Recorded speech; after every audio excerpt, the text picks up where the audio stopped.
मान लीजिए आपकी बहुत सारी ब्रांचेस है, राइट, हेड ऑफिस है, राइट। तो पहली बात तो सर आपका ब्रांच वाइज कभी टैली हो ही नहीं सकता, why it is so? Sir RCM can be issue, right. Possibility है एक ब्रांच ने दूसरे हेड ऑफिस में ट्रांसफर किया, तो that is also term to the supply, right. अब प्रॉब्लम कहां पे है? यहाँ पे वर्ड, पहली बात तो समझ ले सर, वर्ड यहाँ पे एक्सपेंडिचर लिखा हुआ, मैंने आपको सबसे पहले समझाया था, there is a difference between loss and expenditure. तो यहाँ पे पहली बात तो एक्सपेंडिचर रिपोर्ट करना है। पर हैविंग सेड दैट, यहाँ पे वर्ड एक्सपेंडिचर लिखा हुआ है, इसका मतलब बोथ कैपिटल एंड रेवेन्यू दोनों दोनों देने हैं। तो कैपिटल भी देना है और रेवेन्यू भी देना है। तो आप कहीं से सोच रहे हो कि मैं प्रॉफिट लॉस से कहीं मैच कर लूं, प्रॉफिट लॉस से मैच नहीं हो पाएगा, ये बात मान के चलें। और the only thing, reconciliation has to be there, right.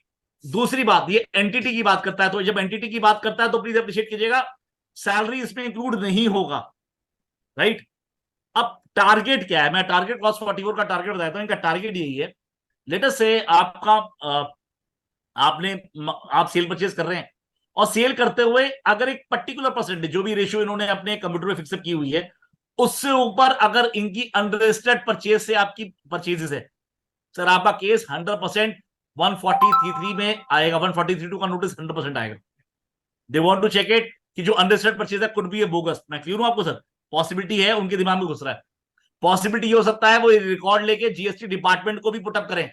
ये बहुत इंपॉर्टेंट है, क्योंकि अब सीबीआईसी और सीबीडीटी का आपस में सर ऑलरेडी एमओयू साइन हो चुका है। अब क्वेश्चन ये है कि जब इस तरह की दिक्कतें हैं या इस तरह की चीजें हैं, एग्जम्प्टेड गुड्स का क्या होगा, या फिर मैं जब आप सेक्शन पढ़ते हैं तो अलग अलग चीजों का क्या होगा। I am not GST expert, तो I am telling you bound to have, और अप्रिशिएट करें, क्लॉज 44 एक तरफ, बाकी 43 एक तरफ।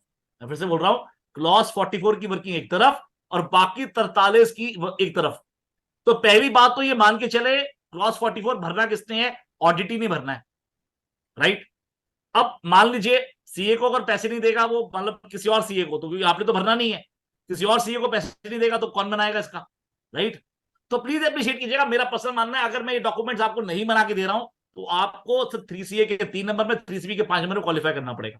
पर मान लीजिए मैंने अगर बना के दे दिया, और इसको चेक करना भी बहुत हार्ड एंड फास्ट है, बहुत मुश्किल है, तो प्लीज अप्रिशिएट कीजिएगा, जो मेजर मेजर आइटम्स अगर आपने चेक कर ली, फिर भी आपको लगता है कुछ चीजों में आपकी रिजर्वेशन है, आपको लगता है उसने ठीक नहीं बनाया, तो ऐसे केस में आपको दोनों काम करने हैं। कि आपको बोलना है कि सर जो ये चार्ट बना के दिया उसने ये प्रिजम्पशन दी है, हमने इसको टेस्ट चेक किया है, तो हम इसकी करेक्टली ट्रू एंड करेक्टनेस पे कमेंट अपॉन नहीं कर सकते। ये लिखना है सर आपको, इसकी ट्रू एंड करेक्टनेस पे हम कमेंट नहीं कर सकते, because we have only a test check date.